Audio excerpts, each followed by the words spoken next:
Hi guys, so it's Andy, the expedition hiker, and we're starting another walk today. Today we're in Risley in Derbyshire, which is about halfway between the two cities, Nottingham and Derby. I'm going to pass a few places, including a Risley Hall, which is where we're going to head up to next.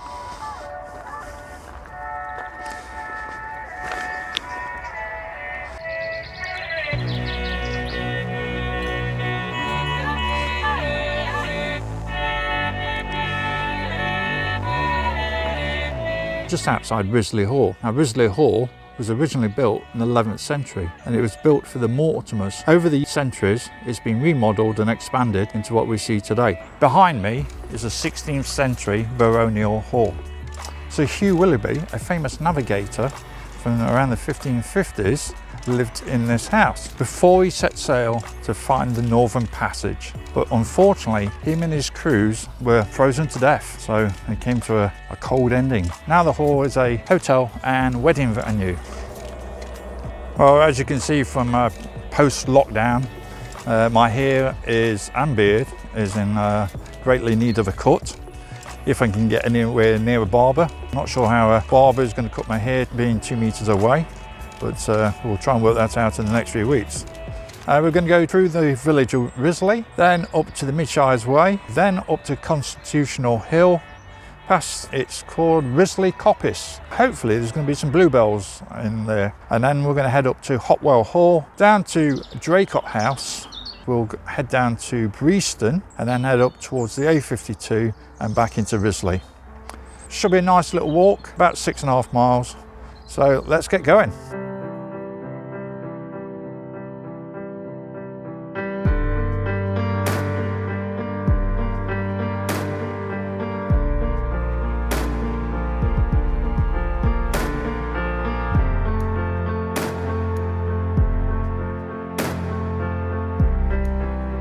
The Willoughbys acquired the village of Risley around 1350.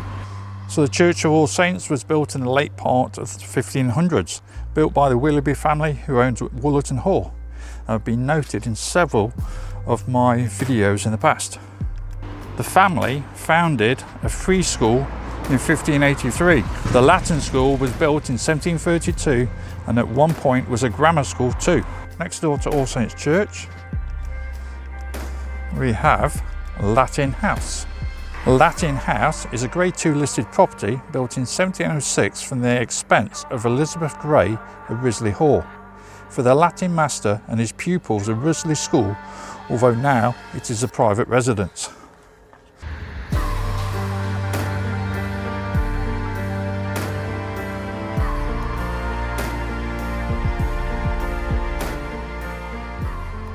Next door to Latin House, we have the old free school and eventually became the old grammar school. Anyway, we're going to take this footpath to our left.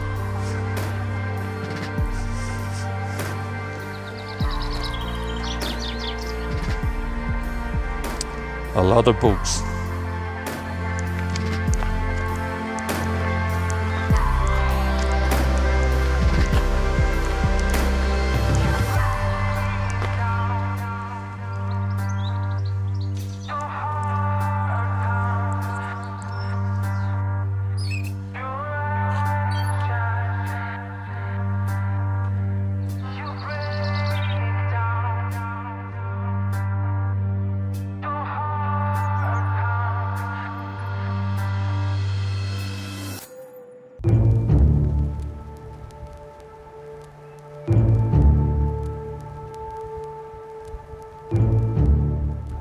So hopefully you've all been well through lockdown, and now it's starting to ease.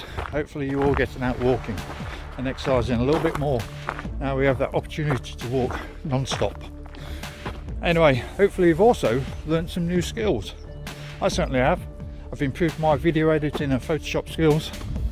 I've also improved my sleeping skills. But then again, I was a bit of a master at that already. We're on the Midshires Way now.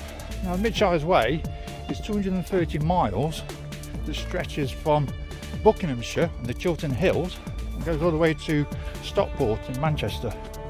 And it winds through several counties. I think it's about 7 counties overall. It was built in 1990, well, it wasn't built, but it was opened in 1994. So we're going to walk along Midshires Way for a little while now, and then we're going to walk up to Constitutional Hill. You can see from here, it is the hill of Constitutional Hill. You can see the mast at the top. And beyond that is Hopwell Hall.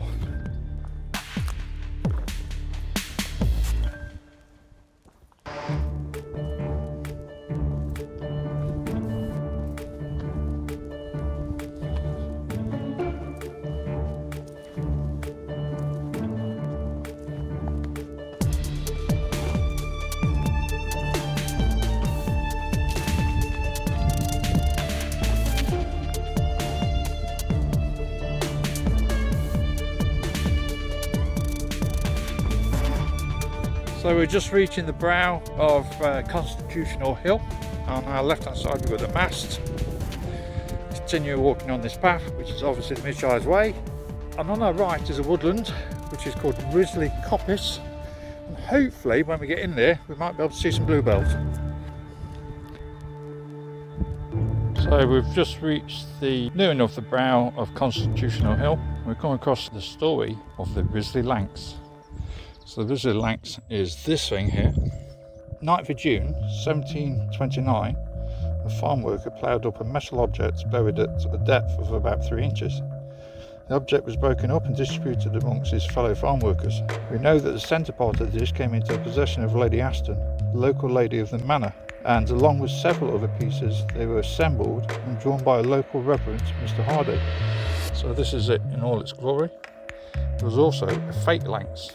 It was discovered, but the person that obviously made the fake version ended up in prison for 4 years. Okay, so we're at the top of Constitutional Hill, and as we look across the landscape, on a clear day it says you can see 5 counties.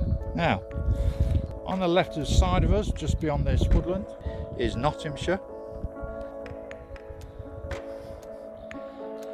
So looking this way, over the brow on the horizon, there's a bit of a hill. There's a woodland there, and that's Belver Castle is up there, Beaver Castle, depending how you want to pronounce it. And that's Leicestershire. Now we are in Derbyshire, so that's 3 counties. Now looking over to our right is Shropshire, and beyond that you should be able to see Warwickshire.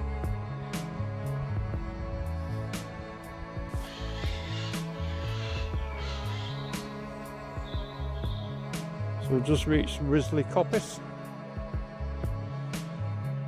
As you can see, the bluebells are out. There's some, I don't know what that noise is. Obviously some sort of bird. Don't sound too happy. See if we can get another better view from the side.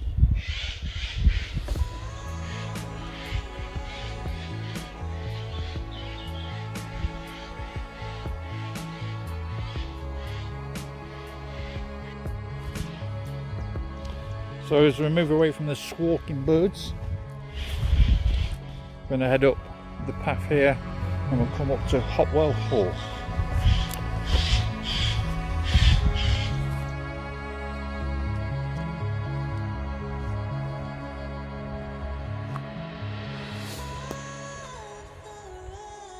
And the llamas have a nice lazy day. It's funny how often you see llamas about there. Around these ways, I see more llamas than sheep. I suppose their wool's worth more than sheep.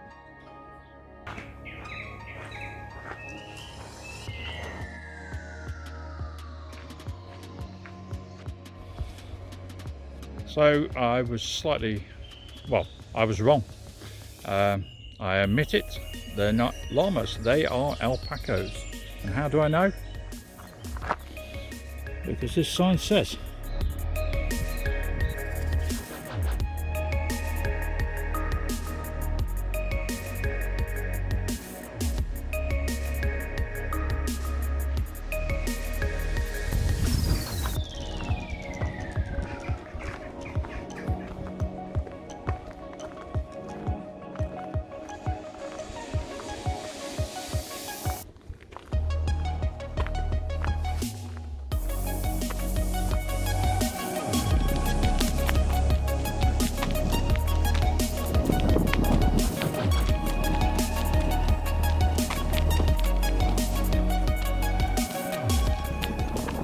is the building of Hopwell Hall.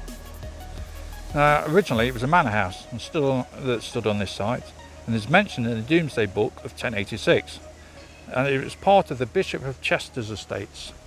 In 1296 it was held by the Earl of Lancaster. Thomas Parrs, a British politician and director of the Parrs Banking of Leicestershire, purchased the estate in 1786. Hopwell Hall has been built by Henry Keyes in the early 18th century on the site of the 16th century predecessor owned by the Sacheverell family. I'm not sure if I pronounced that correctly, but this is the building we see today. Anyway, we're going to move on from here. We're going to continue on this path and then down towards the road, and then the next place to call is Draycott House. So Draycott House is a Grade 2 listed property built in 1829 and is now used for British eventing. British eventing is an equestrian event. In front of us we have, well, some sort of jump. Looking further across the field, there's like a little castle type thing. Usually one day, and then they do 3 different disciplines here. So one is cross country, where they jump over these like fences and go around a track. Then there's also dressage, and the third discipline is show jumping, and I believe show jumping is what they do as the last part of it. I've seen this event many years ago, not here, but in South Wales. As I remember, show jumping was the last part. I think the cross country was the first part. We would have thought dressage would be the first part, because the horse would be nice and clean. Then go and do cross country and then show jumping at the end. But no horse expert, so I don't know. I like the castle thing at the top, on the other side of the field though. Turned out to be quite a warm day today. It's about 4 o'clock now, and I think on this walk we've got about another 2.5 miles to go. It's a nice pleasant day, and it's great to be out from the lockdown. Over the 7 or 8 weeks of lockdown, I can't remember how many weeks it's been now, but this is the first time I've been out in about 6 weeks for a walk. So it's nice to finally get out. So we've got a clear view of Draycott House. In front of us is obviously an opening in the hedgerow, some rubber tyres, so I'm guessing that was a gate as well, or it is a gate. And there's a tannoy thing here, which I don't know why you have tannoys, but I presume to tell people you're going on the right track or something, or the times or something like that. So we've just passed the Draycott farm and went down the road for about 50 metres and then turned left onto this track. This track is part of the Route 6 cycle path, part of the National Cycle Way, and also it follows along the old route, the Derby and Sandiacre Canal. So the canal was opened in 1793 and served the inhabitants of the local area with coal, and the stretch is from the Trent and Mersey Canal to the Erewash Canal, and it goes via Derby, and the whole distance is about 15 miles. So if you're enjoying this walk, then please consider subscribing. I've got plenty more walks coming up. Obviously all my walks I have routes to follow the route for yourself. All you need to do is go down to the description and download the route. Further walks coming along soon. Hopefully once the lockdown is completely over, I can get back out onto the national parks. I've got a video coming out soon of what I pack in my rucksack when I go out on a day hike. If you're enjoying the walks, you're into backpacking, hiking and expeditions, and you want to learn some new skills, so be it beginner or more advanced, please subscribe. And if you'd like to put a like, that'd be great. If you'd like to add a comment, that'd be even super. And if you'd like to share, that'd even be magnificent. We're just passing the village of Breaston. We are by the side of the navigation. Breaston is mentioned in the Domesday Book as owned by Henry de Ferrers and worth 4 shillings. An agricultural village, and has expanded over the centuries. Now mainly a residential area, it has a village green that is believed to be one of the biggest in the country. The Catholic martyr blessed Edward James of the 1500s used to be a resident of Breaston, as well as Jeff Hoon, who was Secretary of Defence during the Iraq War in 2003. So as we pass the back of Breaston, we continue on this footpath, and this will take us towards Woolsfoot Farm. I'm not sure if this is the course for the show jumping for Draycott House. I don't think I need a horse, I could jump over them. We're only about a foot off the ground. Well, it wouldn't be one of my walks if I didn't come across some animals. Here we have a horse and a pony. Don't know how friendly they are. Looks like he's too busy eating to chat to me today.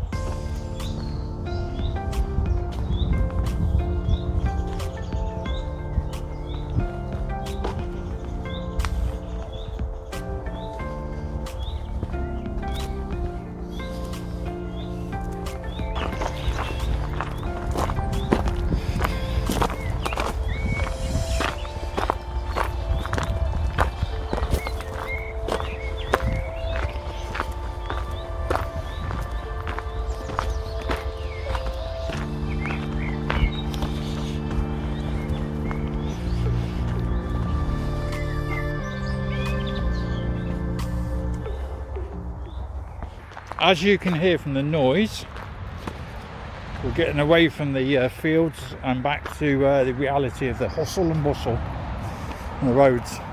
This is the original first section of a bypass of 5 miles, passing Sandiacre and Stapleford. It was built in 1964. It was later attached to other parts of the A52 between Derby and Nottingham. So as we walk up this track, you just start to see some houses at the end, which is basically towards the road, and that's where we finish this walk today. Like always, I hope you've enjoyed it. If you haven't subscribed by now, please do.